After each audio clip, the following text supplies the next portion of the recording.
everyone, welcome back to another episode of Janine Between the Lines. It's me, Janine. I'm in a weird mood, but I'm just really excited to finally start my series about 1Q84 by Haruki Murakami. I've got the Goodreads kind of synopsis pulled up, and I'm just going to read like a little bit. So if this is a novel that you're not familiar with, hopefully this helps you kind of determine if you want to start reading this with me or not. So the year is 1984 and the city is Tokyo. A young woman named Aomame follows a taxi driver's enigmatic suggestion and begins to notice puzzling discrepancies in the world around her. She has entered, she realizes, a parallel existence, which she calls 1Q84. Q is for question mark, a world that bears a question.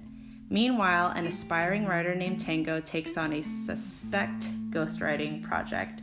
He becomes so wrapped up with the work and its unusual author that soon his previously placid life begins to come unraveled. As Aomame and Tango's narratives converge over the course of this single year, we learn of the profound and tangled connections that bind them ever closer. A beautiful, dyslexic teenage girl with a unique vision, a mysterious religious cult that instigated a shootout with the Metropolitan Police, a reclusive, wealthy dowager who runs a shelter for abused women, a hideously ugly private investigator, a mild-mannered yet ruthlessly efficient bodyguard, and a peculiarly insistent television fee collector. A love story, a mystery, a fantasy, a novel of self-discovery, a dystopia to rival George Orwell's. 1Q84 is Haruki Murakami's most ambitious undertaking yet, an instant bestseller in his native Japan, and a tremendous feat of imagination from one of our most revered contemporary writers. I mean, tell me that doesn't sound appealing to at least one of you guys. I'm really excited to talk about it. Quick mention, up to this point in time, today is February 3rd, I have read up to page 263, and today's episode is kind of going to be about the quotes that I found significant, kind of mainly three certain ones. I've got a little bit I'd like to talk about my experience with bullying and how Tango kind of put that into perspective. What else? And then there's a good amount that I'd like to talk about women and self-defense and the necessity for women to be more protective of themselves. Also the fragility of men and their egos when it comes to women doing certain things. So if you're excited to hear me talk about certain things, if you eventually feel like you want to read along with this for me, I'll be on this book for a while. So if I have any cool listeners who are going to read along, go ahead and hit that applause, or tweet me, email me. I want to know if you're going to read along with me. But thanks again for listening to this podcast, and stay tuned.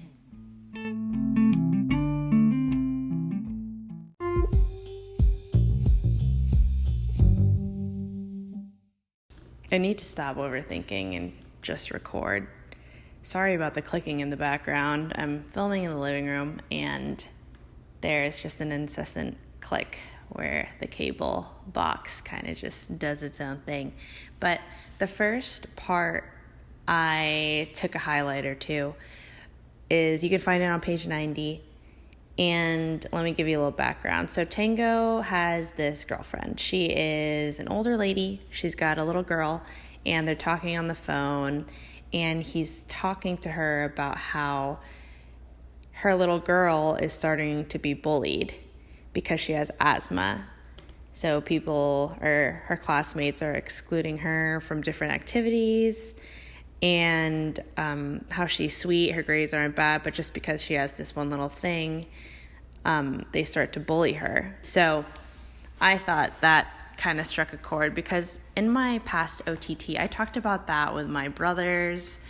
I think I talked about it in one of my book episodes as well, but I feel like bullying and growing up with it and learning from it, it's affected a lot of my loved ones' lives and some of my close friends as well. So was a couple pages. I'm just going to kind of skim through it and tell y'all what I thought as I was reading. So pretty much the girlfriend said the reason why they're bullying her is because she can't participate in lots of activities. And Tango says, I don't get it. You'd think they'd take special care of a kid with asthma, not bully her.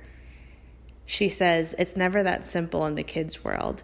Kids get shut out just for being different from everyone else. The same kind of thing goes on in the grown-up world, but it's much more direct in the children's world. And then he asks, can you give me like concrete examples? And she said, just things that continued on a daily basis for her. So a lot of the kids were hiding her stuff, purposefully excluding her, not speaking to the child, or doing nasty imitations of her.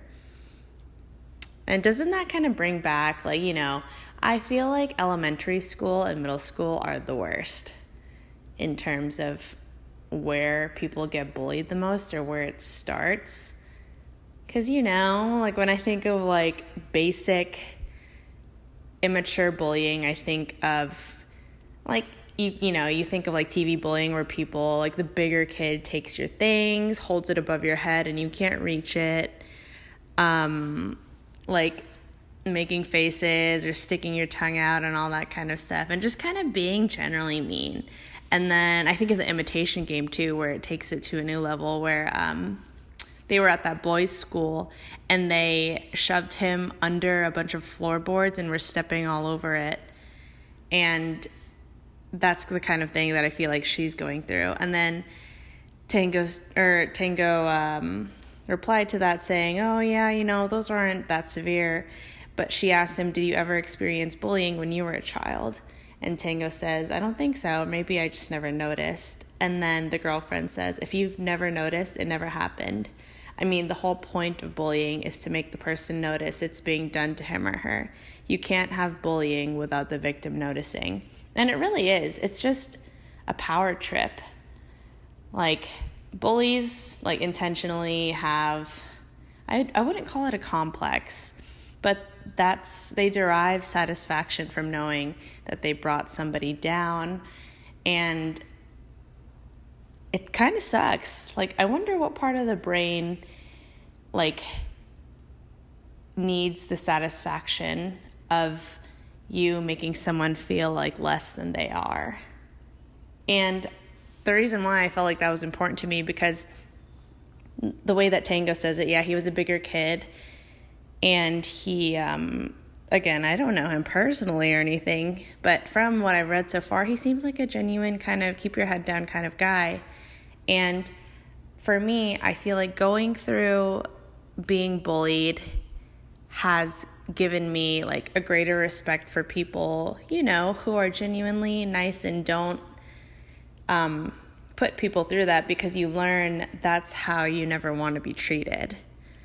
Like, after I was bullied in middle school and high school about certain things, I think I was bullied mostly in middle school and a tad in elementary. Not as much. I shouldn't say high school because I don't think I was. But, you know, I've been put down for, well, one that I mentioned in a previous podcast. I had, like, false accusations in gym. A few girls started a rumor saying that I was a lesbian and I was kissing some other girls in the locker room, which was completely untrue, and they would snicker at me and call me gay for like a week straight for no reason at all. And it was purposefully to exclude me, even if it wasn't true. It gave them a certain power, I guess. And I remember distinctly in elementary school, I was Lil Tubs. I was a weird shaped human. Like, I've always been kind of lanky, but then my stomach would always protrude. And I remember it was either in like 5th grade or so or in late middle school. And one of the girls looked at me and she was like calling me fat. And she's like, why do you have the body of like an adult?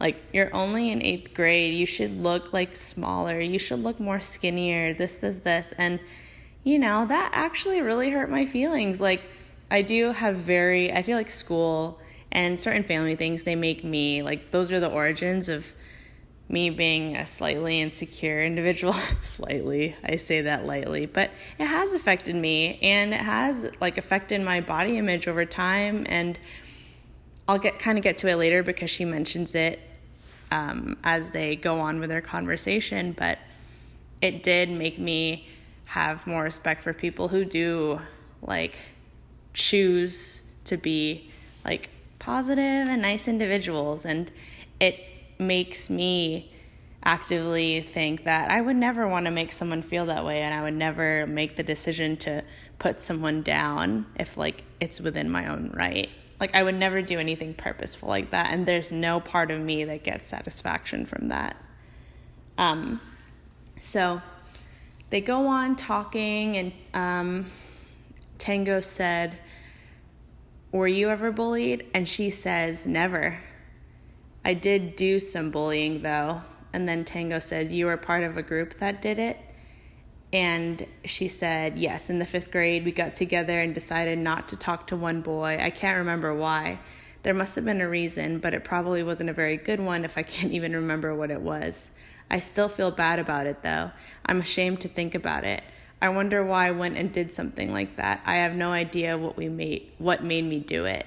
And that's the thing, too, like, that alpha mentality and having, like, this group of friends, and, you know, there's that one person who kind of, like, leads the group, and if she makes a decision that she doesn't like somebody, it's like the whole group has to follow. And I've been a victim of that before too. I stuttered so bad. I have been a victim of that, and I think as I got older, I started to realize, like, I can have my own opinion. And that's kind of a big thing for me too. Just because one person doesn't like another, even if you're, like, person one's friend, and then your friend is like, "Oh, I don't like her. She did this to me. I used to be that quote unquote supportive friend. Like, if you don't like somebody, then I automatically don't like them, and I'll be just as resentful to them. But I usually like to take a step back and, like, oh, like, this person has never done anything to me. Like, I hear and I understand, like, your feelings about this person. This is why I need to get a recording microphone. But like I was saying, I see why you dislike this person, but it's not affecting me directly. And I'm not a big fan of people who just jump on a boat and decide that they don't like someone or something because a whole group decides it. But going on, she says, "Finally, everyone feels safe belonging not to the excluded minority, but to the excluding majority. You think, oh, I'm glad that's not me. It's basically the same in all periods and all societies. If you belong to the majority, you can avoid thinking about lots of troubling things," which I was like, that can relate to a lot of things that are troubling in our society today. And it does make sense. Like, nobody wants to be that person who, you know, every single day you learn to present yourself in the best way possible, and for someone to attack anything about you and then have that be known to you, like, you don't want to be a part of that, like, small group that's getting picked on, you know? It's just not a good feeling. And then Tango says, "And those troubling things are all that you can think about when you're one of the few." And then she says, "That's about the size of it, but maybe if you're in a situation like that, you learn to think for yourself." And that was what I was saying too. Like, I'm biased, and of course I consider my friends and my family who have been through it, I consider them good people. But I think it's because we have been through a lot, and why we would never do this to other people. I can with confidence say that none of my friends now are bullies. Like, we're too old for that, and we've learned from it, and we're better than that. They end up concluding the conversation, and she's being consoled, and Tango's pretty much like, "Yeah, well, you better not think about it too hard. I doubt it'll turn out to be that terrible. I'm sure there must be a few kids in her class who know how to use their brains. And that is true. Like, to go completely astray, I have always had, like, I don't know, I think bullying can happen. I think bullying can happen in any kind of environment, but some people pose the situation that, oh, like, this is how, like, homeschooling and public schools versus private schools versus homeschooling, like, I want to send my kid to a public school so that they can learn how to interact with people, and they have to go through this to learn about how to deal with adversity and troubling things and be able to, like, tough it out and get through it. And then some people reason that people who are homeschooled don't know how to deal with that and are all more sensitive and all this kind of stuff. I went to public school. Like, I'm not ashamed of it at all. That doesn't mean I wouldn't consider homeschooling or consider, like, private school for my kids. Because, oh yeah, I've heard many a bullying story about some of my friends in, like, private Catholic schools. So I don't think that that's the issue. But I agree with Tango in the sense that, you know, I'm hoping, why am I giving, like, hopes to this small little girl who's, like, the most, like, non-significant of characters in this novel? But, like, I'm hoping, like, I have hopes for the little girl with asthma. Any, like, little girl out there, a little boy who's, like, going through some, like, shiz at school, like, y'all can tough it out. People are being mean, just stay in their own lane, stay in your lane. There's a reason why they're doing it. And maybe it's like an outlet for them because they have stuff going on at home. I wish I, you know, was in that perspective when it was happening to me. I've shed a few tears here and there. Like, kids can be mean. Sometimes it's not even on purpose, but I don't know. Like, I wouldn't be as, you know, I don't want to say nice, but I probably wouldn't have, like, the same outlook on things if I didn't have to go through that in my younger ages. Now, like, when people are like that, I kind of just brush it off. There are still things that really get to me, but I know that what I experienced, like, from then has made me a better person. So that's kind of why I wanted to bring that up in that little section there.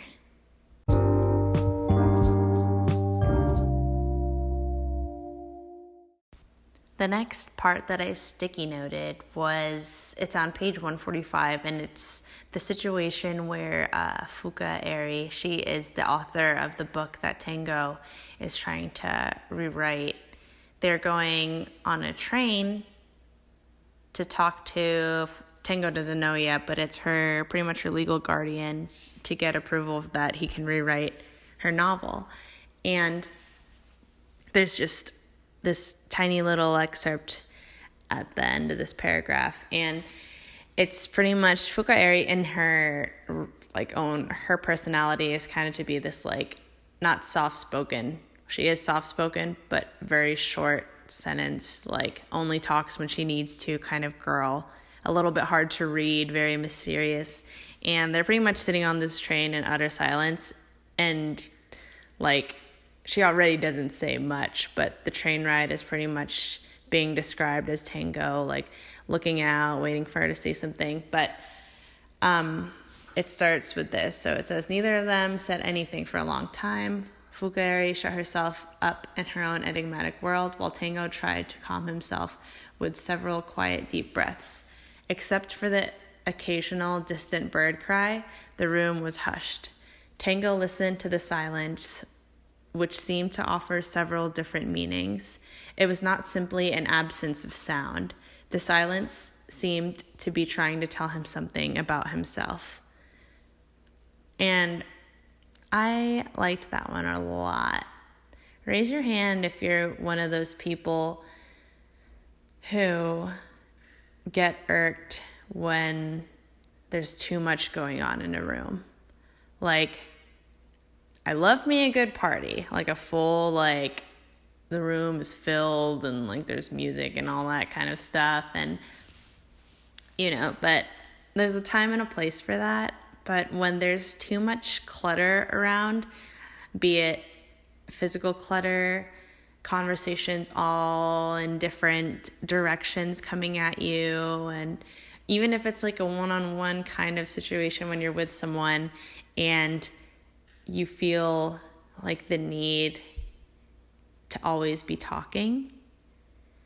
I feel like what I got out of this part of the book and why I sticky noted it was because I'm someone who appreciates like silence a lot, and being able to like have no distractions and no, commotion. I appreciate like having people and being around people where we don't have to do a lot of talking, which I know it could sound like an oxymoron because I never shut up about everything, but hey, this is a platform where I just get to talk. So don't try to ride on me for like always saying something on this podcast, because if I didn't talk on this podcast, you'd be listening to straight silence. I don't know, maybe you'd be into that and you could hear like bird sounds, but this is my, this is my safe space, guys. When I'm like interacting with people or I'm in like certain environments, I think I mentioned that in an OTT too. Like, I appreciate somebody who doesn't have to like fill a room with conversation to be comfortable. And I'm more adverse to someone who like always has to be talking just to talk. Or even it goes into, which again could be going on a tangent, but like it reminds me of a situation of like people that listen to respond,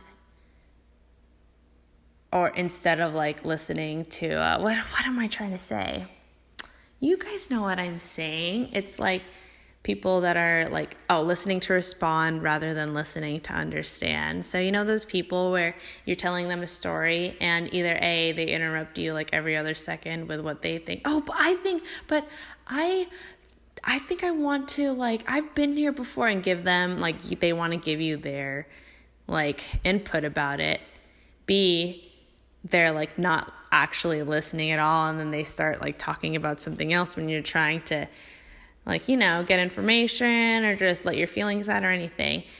And rather than, like, letting you get what you need to get out, they just either brush it off, don't respond how you want them to, or like they're only listening so that they can have their thoughts put out about it. Which, granted, nobody is perfect. Like, I do it all the time sometimes. Like, ask my friends. Sometimes I'll like space out when people are talking to me because I'm actually a squirrel, and I'll be like, sorry, say that again. Like, I'm very much a squirrely kind of girl, but I take pride in being somebody that my friends can come to if they need to like vent or let things out, because I'll be attentive and, nod my head, and I try to be what anybody else needs in that situation. That's probably like the nurse in me, but like, I want to help you and be the friend that you need in that moment. Sometimes I don't need you to tell me what you think I should do in a situation. I just want someone to listen or like empathize or just simply sit with me while I'm feeling upset. Like, just presence and being in the moment is so important to me. And silence, I feel like you could go so many ways with that. Like, it's an escape. It's a mindset when it comes to like meditation, and being able to quiet your mind and kind of ground yourself is so important. And I just picked up yoga, like my yoga mat the other day, and like did a couple flows like in my living room, and I was finally by myself, and I don't know, it made me feel really good. And I always come out of it very optimistic when I get to have a moment to myself, like with silence, and to reflect on like what I'm going to do next, or how I'm going to, put my next foot forward. And I think I like the idea that Tango is doing this right now. Like, in context of the book, he's like on this journey where he doesn't know what he's going to do next. And I'm sure in that moment he really appreciates, even if it's like with this girl who he doesn't know what to expect from her, but he can take that moment of silence and just enjoy the beautiful ride and, you know, kind of think over what his next move is going to be. So that's kind of how I took that.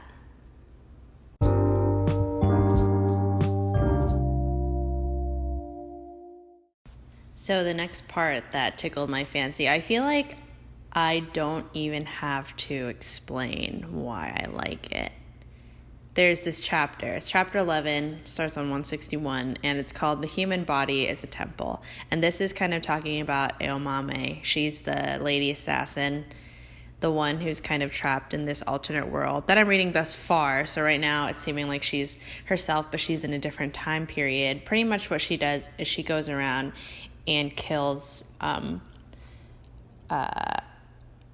convicted, but she works for the dowager who helps rescue abused women, and she goes and murders the abusers in very sneaky, kind of untraceable ways. So this whole, I guess I should say listener discretion advised, mostly for any males that are listening, because she is an assassin and she starts to kind of reflect on how she goes up against males. So the beginning of the chapter, it starts out with her saying that a kick in the balls is the way to go when it comes to women defending themselves against men in drastic situations. So starts out, she's pretty much saying, it says, generally speaking, there's no other way for a woman to take down a bigger, stronger man one-on-one. This was Aomame's unshakable belief. That part of the body was the weakest point attached to, or rather hanging from, the creature known as man, and most of the time it was not effectively defended. Not to take advantage of the fact was out of the question. And then she goes on how she was talking to one of her colleagues about men describing how that pain felt. If you're a man, is this weird to ask for? But let me know if you agree with this description. But she said, not even the strongest or toughest man, it seemed, could bear the pain and the major loss of self-respect that accompanies it. And then the man she's talking to says, it hurts so much that you think the end of the world is coming right now. I don't know how else to put it. It's different from ordinary pain, said a man. And then he says, what's it called?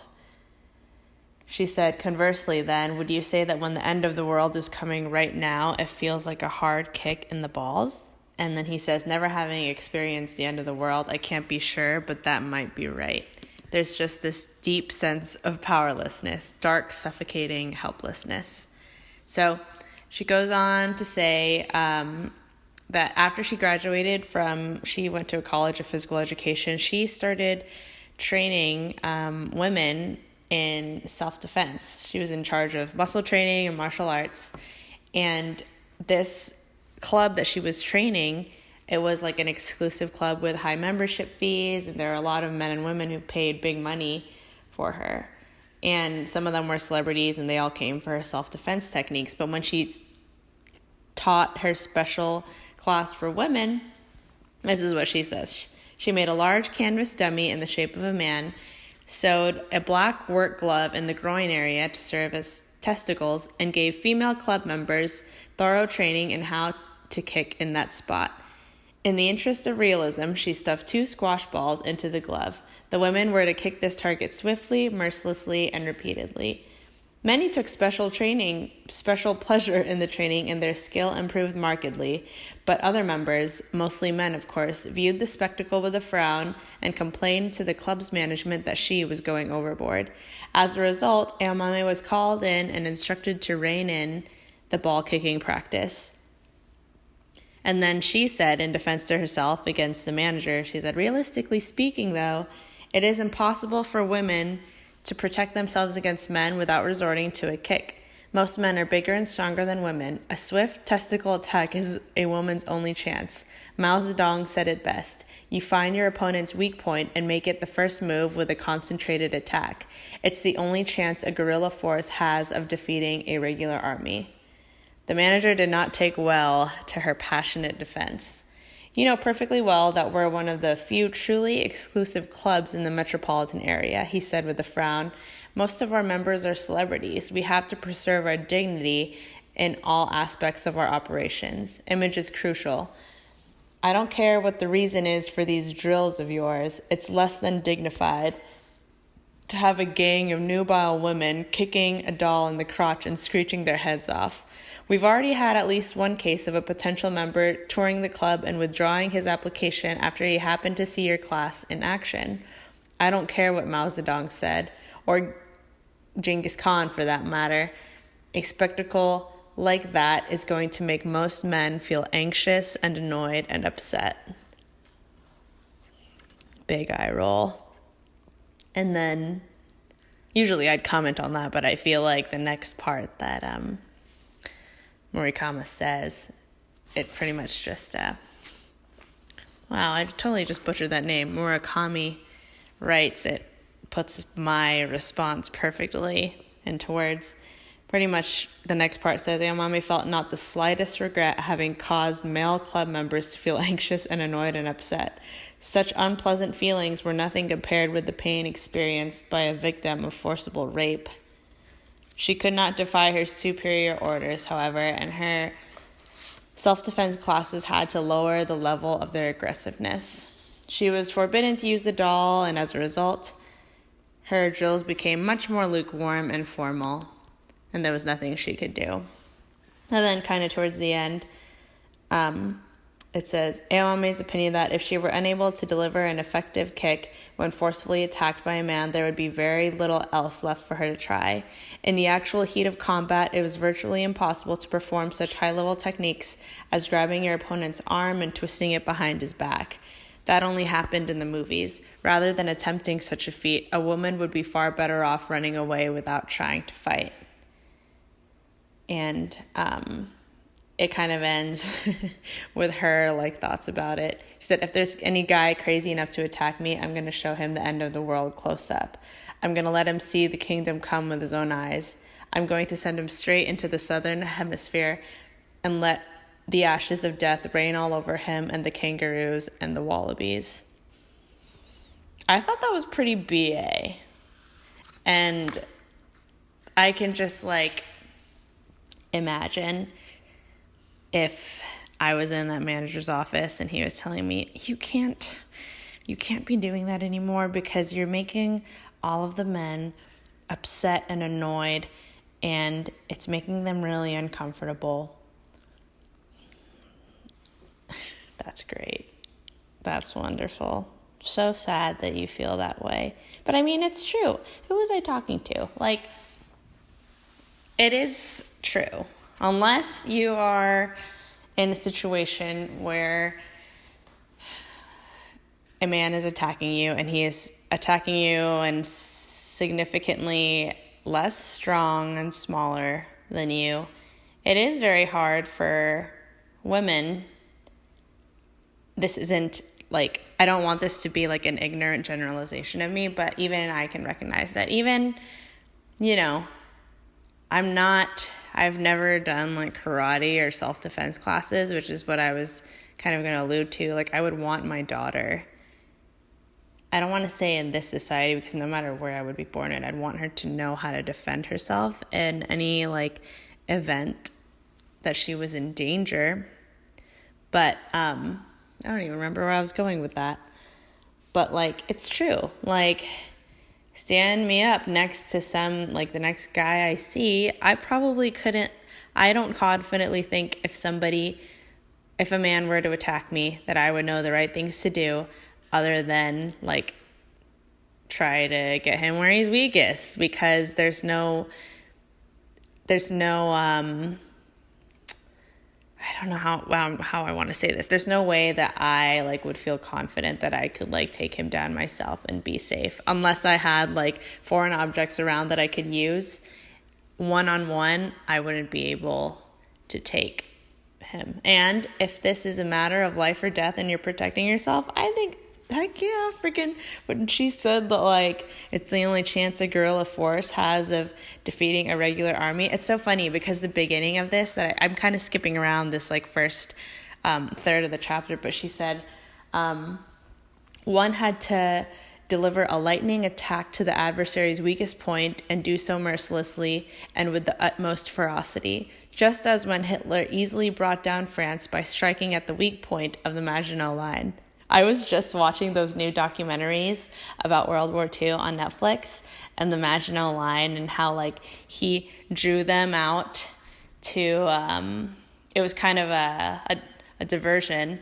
Like, he brought them out towards the sea and then went in as fast as he could to the weak spot where he drew them out so that they could kind of infiltrate from the back and they wouldn't have even expected it. So you have to, like, use your opponent's weaknesses to frickin' get that W. You know what I mean?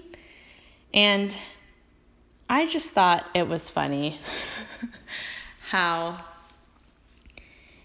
Why would a man feel, like, victimized? They're not doing it because, like, say a guy club member, like, was watching them and he was like, they shouldn't be doing that. Like, that makes me feel uncomfortable. Yeah, well, if you don't want that to happen to you, then don't get in any, like, don't have any thought in your mind that you're going to attack women. Like, only somebody with fragile, like, egos would even try that. Like, if you don't want to be kicked in your nutsack, then don't try to attack the ladies that are freaking being trained with her. So I just thought, hashtag girl power.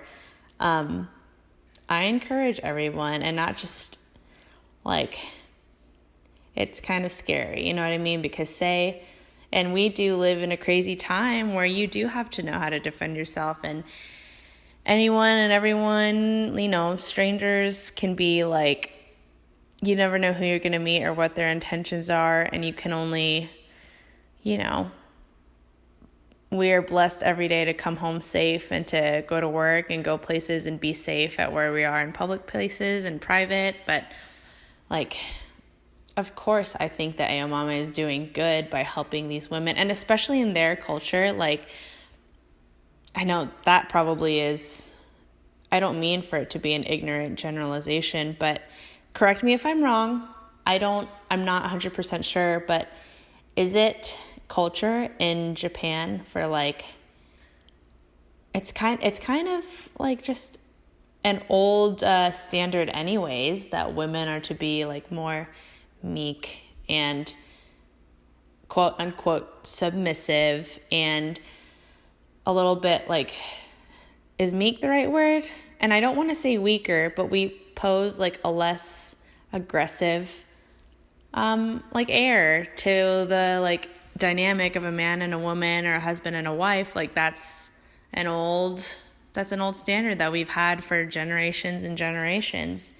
Especially, I think, Asian cultures, to, like, serve your husband and do right by him, and he's there to protect you. But I think every woman should be able to protect themselves, regardless of if it's this method or not,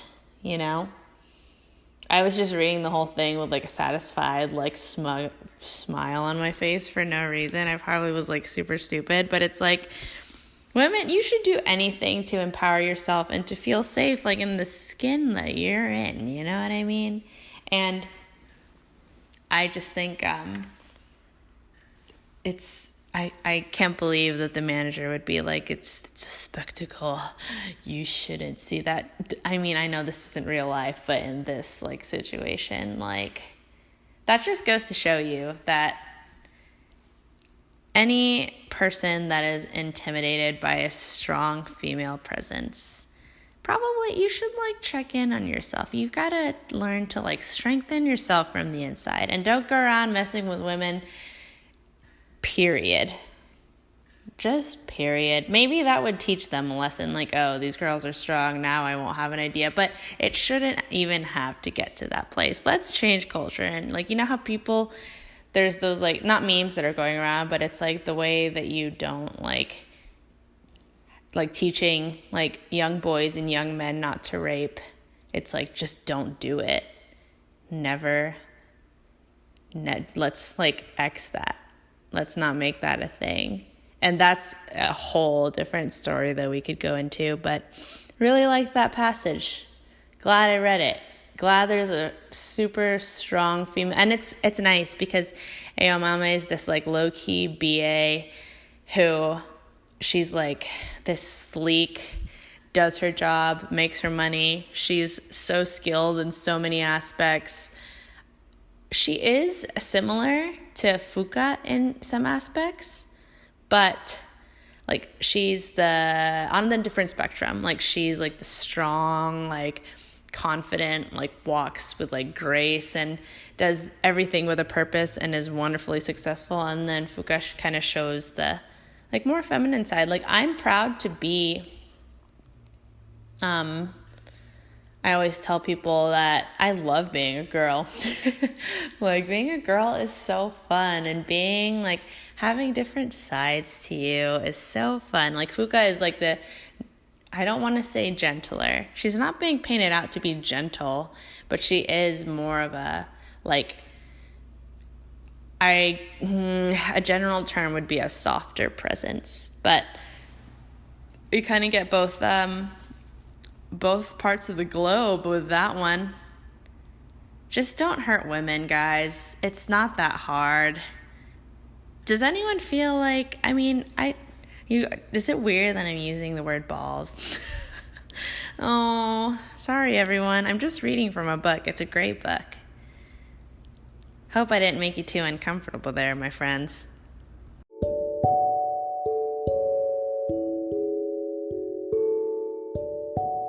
Hope you guys enjoyed that episode of my first part of 1Q84. There will be more to come. A few more exciting episodes here to come as well. I've got a big 3-part series coming that I think you guys are going to like. It's pretty personal to me, and I'm breaking it up into parts for special reasons. So if you liked this episode, like this podcast, don't forget to follow me, like me, rate me, review me on Twitter, on Anchor, Apple Podcasts, and Spotify. That would mean the world to me. And I love you guys, and I'll see you in the next episode. Bye!